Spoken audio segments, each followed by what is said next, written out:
सोम प्रदोष व्रत कथा पार्ट 1। प्राचीन समय की बात है। एक नगर में एक निर्धन ब्राह्मण अपनी पत्नी और पुत्र के साथ रहता था। वे बहुत गरीब थे और रोजी रोटी के लिए संघर्ष करते थे। एक दिन ब्राह्मण की पत्नी ने अपने पति से कहा, हम इतनी कठिनाइयों में जीवन जी रहे हैं, कोई उपाय बताइए जिससे हमारी परेशानी दूर हो सके।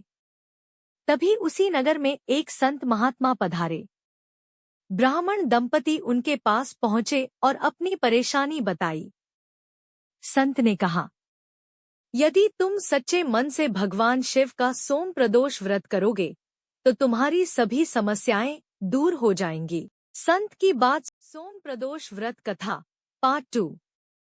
ब्राह्मण और उसकी पत्नी ने श्रद्धा भाव से सोम प्रदोष व्रत करना शुरू कर दिया। वे पूरे विधि विधान से भगवान शिव की पूजा करने लगे। कुछ समय बाद एक दिन ब्राह्मण भिक्षा मांगने के लिए दूसरे नगर की ओर निकल पड़ा। रास्ते में उसे एक सुंदर और राजसी बालक मिला जो अकेला बैठा हुआ था।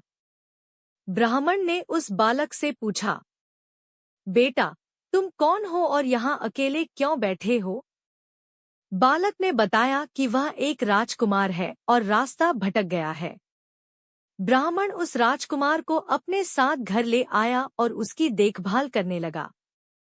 ब्राह्मण और उसकी पत्नी ने राजकुमार को अपने पुत्र की तरह प्यार दिया। यह सब भगवान शिव की कृपा से ही संभव हो रहा था।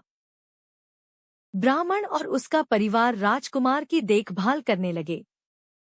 कुछ दिनों बाद ब्राह्मण को पता चला कि राजकुमार का राज्य संकट में है।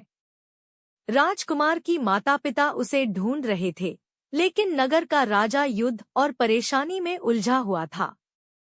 ब्राह्मण ने सोचा कि उसे राजकुमार को सुरक्षित घर वापस भेजना चाहिए।